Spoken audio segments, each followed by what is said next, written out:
The movie is basically about the expedition we did in 2007, and that was the expedition with the idea to climb the highest sea cliff in the world.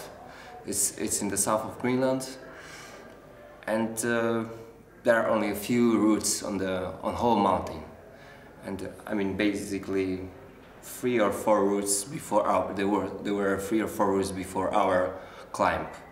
On this wall? On this wall, on this cliff. Basically the place is very remote, so you don't see really too many people over there. You see some boats and fishermen maybe from the distance. At least when we arrived there, we decided to use as our mean of transport to use sea kayaks. So we were only 2 kayakers and climbers at the same time, and what else? So the wall is 1,560 meters high, so this is really huge wall. And to climb the wall like this you need a few days, especially when you open a new route, so you don't know where exactly you want to go, because you have to climb, you have to find the best solution for you, the best line. So basically we had some problem with logistics over there, because as we were just 2 people, and we had only sea kayaks with us. So first we needed to find a place to start to this climb, you know, and probably the most interesting part of this wall is in the middle. Like, this is really steep and vertical sheer rock, but we couldn't start in the middle because we had to find some place to leave the kayaks, you know, and also to find a place where how can we come back to those kayaks again, as it was like it's supposed to be like climbing with natural protection. We didn't plan to install any bolts on the mountain, so we had no chance to rappel directly straight down to the middle of the wall. So basically we found some most convenient place to start this climb on the not so vertical maybe wall, but also very long line on the left side of this long wall. The wall is 2 kilometers long basically. This is this kind of scale, like Himalayan scale totally, and also the distance from our base camp was 2 kilometers of cold water. And the very important thing is also that in Greenland the weather is usually very bad. So when you have good weather you have to think, okay, you have just 2 or 3 days of good weather, so you have to be very fast. You have to plan, and also the sea, when the weather is bad, become dangerous. So when you are on the kayak, it can be really not nice, especially that the water is very cold there.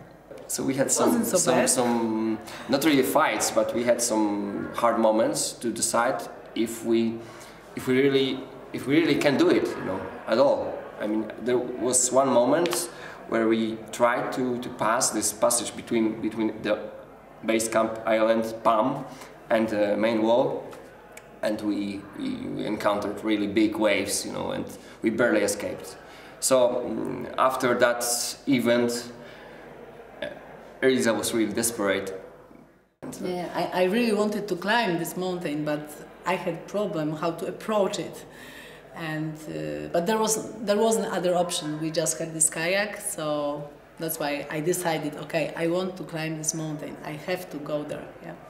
This question, why people climb and why you do what you do, and this is very important question. Of course, there is no answer probably, but I was looking for the answer also in Greenland, because this is what I told you already, that something strange happened in Greenland, in this Palm Island, because we are just 2 people, me and my boyfriend, and we want to climb this mountain, and we were totally, you know, fixed. We really wanted to climb it.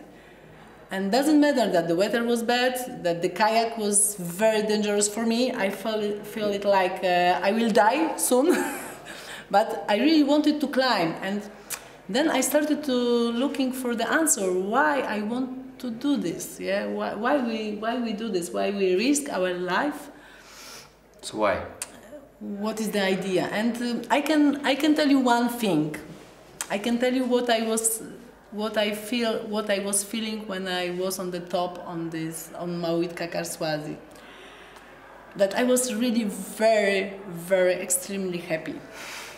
Basically, I like this simple life. You know, today in the cities, for example, we are receiving so many informations. We spending all days in front of computers, in front of some kind of screens, you know, and I think we all miss this simple life, and it's basically what is alpinism about, you know. It's like the goal maybe sometimes is simple. I just want to climb there, you know, but all this process is so great, you know. I mean, you just purify yourself from all of this redundant information you get from the television, from the computers, from the internet. Is too much for our brain. So we need some kind of simplicity, and this kind of expedition gives you that. Yeah, exactly, and that's the answer from me. Simple life. Yeah, it was very, very important for us to have beautiful pictures in this movie, because the Greenland is really beautiful place. And how to do it? Yeah, we first of all, David he works as a photographer, so he's always focused on beautiful pictures. I'm an artist. I'm a sculptor, in fact. So I also always think about nice picture and shapes, yeah. And shapes. And we were looking for a long time. We were looking for a cameraman. After, when we come back, I knew I need very, very good cameraman, because what we did alone, we did already. We need help. We need someone. We needed help. We found finally. I mean, after a few tries, we found like a nice, good cameraman who is like an author of big feature movies, like which you can see in the cinema. And this cameraman. Yeah, his name is Łukasz Gut, and as David said, he is working as a professional cameraman with big production. But in the past, he used to climb. And it was amazing when I met him, because in fact he was a child of my friends who are sculptors. So he is from family with artistic traditions. So we put it together, everything, and I knew that this person is good for us. Yeah. We check him, of course, before. Yeah, I mean, it was like you know, like a because casting, it was like competition, like a casting for a cameraman, you know, for this movie. To shot most of this movie in less than 2 weeks. I mean, 1.5 week, and this another part of the movie. I mean, so, and then Eliza managed how to mix this original stuff from the 2007 with the new thing which was shot in 2009.